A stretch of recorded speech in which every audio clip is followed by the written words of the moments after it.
Bonjour à tous, dans cette vidéo, nous allons voir comment montrer que des vecteurs sont orthogonaux sans utiliser de repères. Dans l'exemple, on nous dit soit ABCD un rectangle tel que la distance AB est égale à 5 unités et tel que la distance AD est égale à 2 unités. Alors on nous dit soit E le point tel que le vecteur AE est égal à 1/5 du vecteur AB et F le point tel que le vecteur DF est égal à 4/5 du vecteur DC. Et dans la première question, on demande de montrer que les vecteurs DA et DF sont orthogonaux. Donc pour faire cela, on va commencer par rappeler la définition de deux vecteurs orthogonaux. Eh bien, on dit que deux vecteurs U et V sont orthogonaux si U scalaire V est égal à 0. Autrement dit, pour montrer que les vecteurs DA et DF de la première question sont orthogonaux, eh bien, on va commencer par calculer le produit scalaire DA scalaire DF et on va montrer que ce produit scalaire est égal à 0. Alors pour calculer ce produit scalaire, on peut par exemple utiliser la définition du produit scalaire avec le cosinus.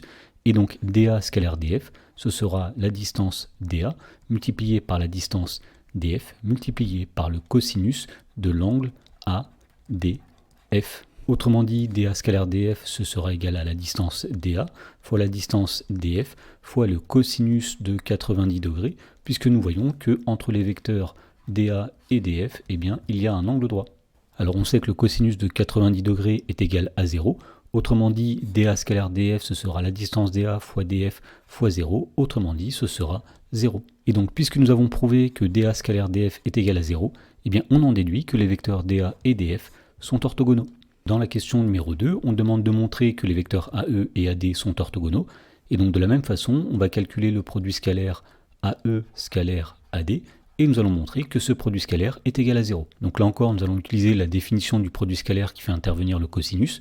Autrement dit, AE scalaire AD, ce sera la distance AE multipliée par la distance AD multipliée par le cosinus de l'angle EAD.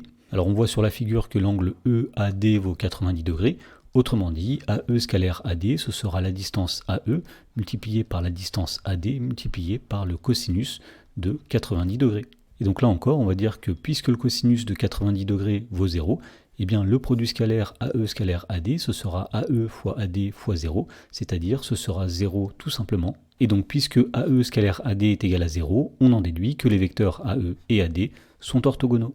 Dans la question numéro 3, on nous demande d'en déduire que les vecteurs DE et AF sont aussi orthogonaux. Alors le vecteur AF est le vecteur qui est ici, le vecteur DE est le vecteur qui est ici. Et donc pour montrer qu'ils sont orthogonaux, encore une fois, nous allons calculer le produit scalaire DE scalaire AF et nous allons essayer de montrer que ce produit scalaire est égal à 0. Alors dans cette situation, nous n'allons pas pouvoir utiliser la définition du produit scalaire qui fait intervenir le cosinus, puisqu'on ne connaît pas a priori l'angle qu'il y a entre ces deux vecteurs. Donc nous allons procéder autrement et nous allons utiliser à la fois la relation de Schall et les propriétés de distributivité du produit scalaire sur l'addition de deux vecteurs. Et donc on va commencer par dire que le vecteur DE c'est le vecteur DA plus le vecteur AE et le vecteur AF eh bien c'est le vecteur AD plus le vecteur DF. Donc effectivement on voit que DE eh bien c'est DA plus AE et que AF eh bien c'est AD plus DF. Ensuite, nous allons appliquer la double distributivité. Donc, premièrement, nous allons commencer par faire le vecteur DA scalaire le vecteur AD, plus le vecteur DA scalaire le vecteur DF, plus le vecteur AE scalaire le vecteur AD. Et enfin, nous allons faire plus le vecteur AE scalaire le vecteur DF. Alors ici, il y a plusieurs simplifications que nous pouvons faire. Tout d'abord, nous avions dit dans la première question que les vecteurs DA et DF sont orthogonaux.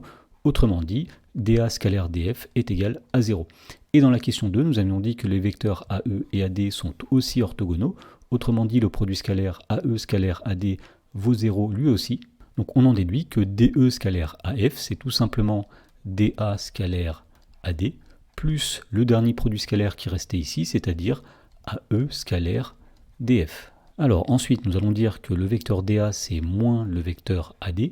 Autrement dit, si nous avons moins le vecteur AD scalaire le vecteur AD, plus nous dirons ensuite que le vecteur AE, d'après l'énoncé, eh bien c'est 1/5 du vecteur AB, et le vecteur DF, nous dirons que c'est 4/5 du vecteur DC. Donc ensuite, nous allons dire ici que nous avons toujours moins AD scalaire AD, plus 1/5 de AB scalaire 4/5 de DC, eh bien nous allons dire que c'est 1/5 multiplié par 4/5, autrement dit 4/25, AB scalaire DC. Et donc ceci est égal à moins AD scalaire AD. Alors on sait que quand on a un vecteur U scalaire lui-même, c'est ce qu'on appelle le carré scalaire, et bien ceci revient à calculer la norme de U au carré. Alors la norme du vecteur AD, c'est tout simplement la distance AD.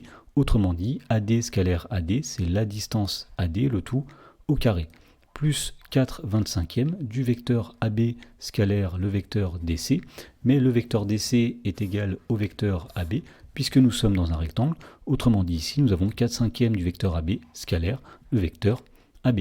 Et donc finalement, nous avons ici moins la distance AD au carré. On sait que AD est égal à 2 moins 2 au carré, c'est-à-dire moins 4, plus 4/25e de AB scalaire AB. Donc nous avons dit qu'un vecteur scalaire lui-même, eh bien, ça va donner la norme de ce vecteur au carré. La norme du vecteur AB, c'est tout simplement la distance AB elle-même. Autrement dit, AB scalaire AB, c'est la distance AB au carré, c'est-à-dire 5 au carré, c'est-à-dire 25. Alors ici, nous voyons que 25 sur 25, ça va se simplifier. Il va rester tout simplement 4. Moins 4 plus 4, ça va donner 0. Et donc, puisque nous avons démontré que DE scalaire AF est égal à 0, eh bien, on en déduit que les vecteurs DE et AF sont orthogonaux.